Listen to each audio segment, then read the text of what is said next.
গত ৯ সেপ্টেম্বর সোমবার ঠাকুরগাঁও বালিয়াডাঙ্গি সীমান্তে ভারতীয় সীমান্তরক্ষী বাহিনীর গুলিতে বাংলাদেশি এক কিশোর নিহত হয়েছে।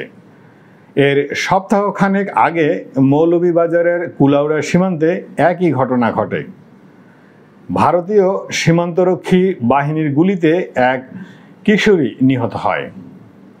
ভারত বাংলাদেশ সীমান্তে বাংলাদেশের নাগরিক নিহত হওয়ার ঘটনা ইদানিং নতুন নয়।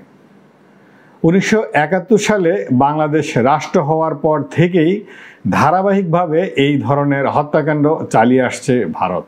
ভারতীয় সরকার ও বিগত বাংলাদেশ আওয়ামী লীগ সরকার দাবি করে থাকে ভারত আমাদের চরম ও পরম বন্ধু, কিন্তু ভারতীয় সীমান্তরক্ষী বাহিনী বাংলাদেশের সীমানায় ঢুকে বাংলাদেশিদের গুলি করে মারা, বাংলাদেশের সাথে ভারতের অভিন্ন নদীগুলোতে বাদ দিয়ে পানির হিস্সা বুঝিয়ে না দেয়া, অনেক ক্ষেত্রে ভারত বিভিন্ন চুক্তির মাধ্যমে বাংলাদেশ থেকে একতরফাভাবে সুবিধা নেয়া, মন্ত্রী এমপিরা কথায় কথায় বাংলাদেশিদের হুমকি দেয়া, এ সমস্ত কর্মকাণ্ড থেকে বাংলাদেশের সাধারণ মানুষ বুঝতে পারে ভারতীয় সরকার ও বিগত বাংলাদেশ আওয়ামী লীগ সরকার ভারত বাংলাদেশের যে বন্ধুত্বপূর্ণ সম্পর্কের কথা বলছে তা মোটেও সত্যি নয়।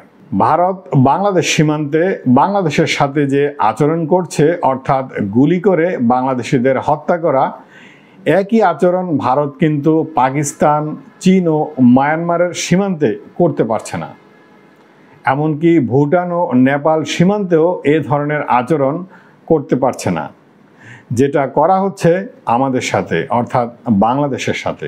পাকিস্তান ও চীন যেহেতু তাদের সমপর্যায়ের সামরিক শক্তির সক্ষমতা রাখে, সেহেতু তাদের দিকে অস্ত্র তাক করানোর সাহস পর্যন্ত করে না।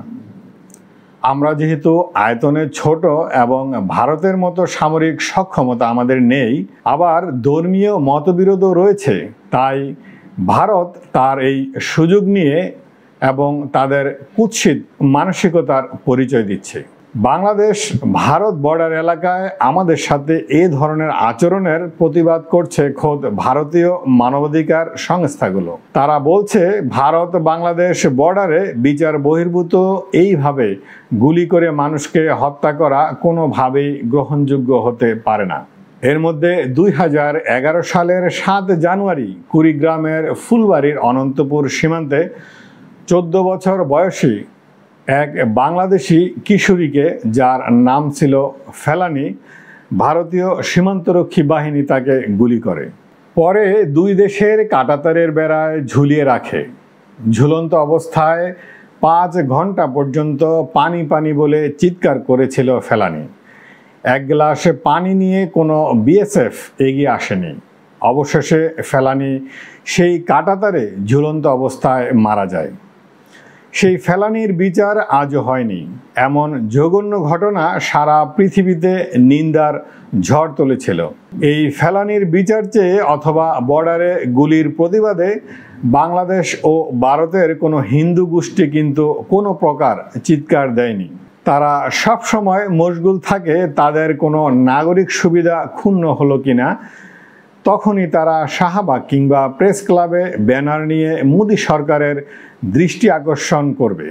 আর মোদি সরকার শুধু চিৎকার করে বলবে, আমি বাংলাদেশ সরকারের নিকট আশা করব বাংলাদেশি হিন্দুদের যেন নিরাপত্তা নিশ্চিত করা হয়। এদিকে সীমান্তে যতই ফেলানিরা মারা যাক না কেন, তাতে মোদি সরকার কিংবা বাংলাদেশের হিন্দু সম্প্রদায়ের কিচ্ছু যায় আসে না।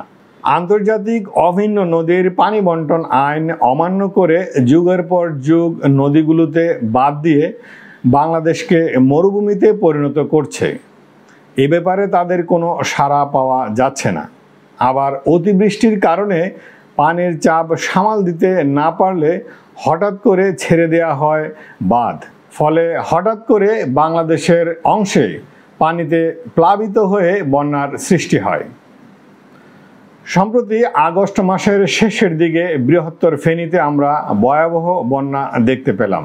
এটা যদি হয় বন্ধুত্বপূর্ণ সম্পর্ক, এটা যদি হয় ভারত বাংলাদেশ স্বামী স্ত্রীর সম্পর্ক, এটা যদি হয় ভারতের উন্নয়ন মানে আমাদের উন্নয়ন, আমাদের উন্নয়ন মানে ভারতের উন্নয়ন, এটা যদি হয় ভারত আছে, আমরা আছি, আমরা আছি, ভারত আছে, এটা যদি হয় উভয় দেশেরই স্বার্থ সংশ্লিষ্ট ভালো সম্পর্ক, তাহলে চীন ও রাশিয়ার সম্পর্ককে আমরা কি নাম দেব?